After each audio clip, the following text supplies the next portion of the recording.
Juan Pablo Montoya's F1 career is seen by many as one of the quirkiest and one full of what-ifs. He was talented and fast, and yet he failed to have any significant championship success outside of his 7 wins in the '94 Grand Prix he took part in. At least part of the reason behind this was that he participated in F1 during Michael Schumacher and Ferrari's dominant run of 5 consecutive championships. At one time, it was rumoured that Montoya had even been offered a contract by Ferrari. Montoya has now spoken about the realities of his career. I'm your host, Dillon Shelley, and first up on Formula World, why Montoya never drove for Ferrari.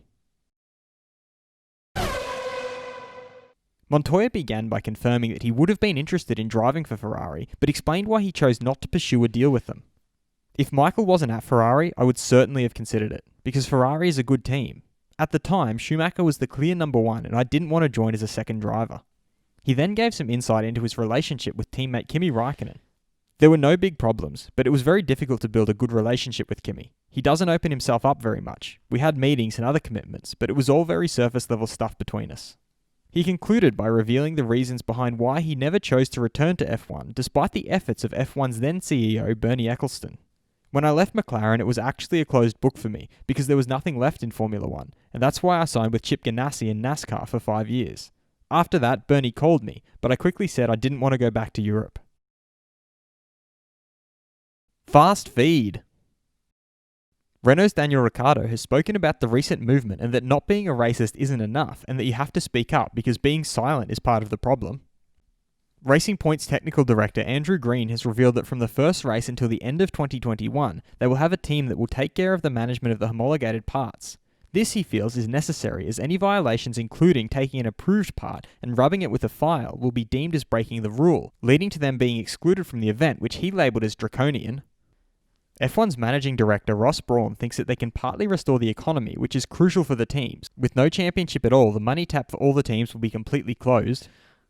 Hugh Jackman has allegedly been signed to play the role of Ferrari founder Enzo Ferrari for an upcoming movie. Bernie Ecclestone feels that Ferrari's Sebastian Vettel now has only one goal, and that's to be faster than Charles in qualifying, but also in the race. Then they can't do anything with their team orders. He also feels that Ferrari can forget a stable battle and hopes that they can play it fair with Sebastian. Haas team principal Gunther Steiner thinks that 2 races in a row on the same track is also unique. While we're at it, it would be a good time to try a reverse grid as well. Alfa Romeo driver Antonio Giovinazzi's current goal is to just do well at Alfa Romeo, and he believes that if he can do that, he will remain a Ferrari driver and he's sure that there will be an opportunity for him at Ferrari in the future.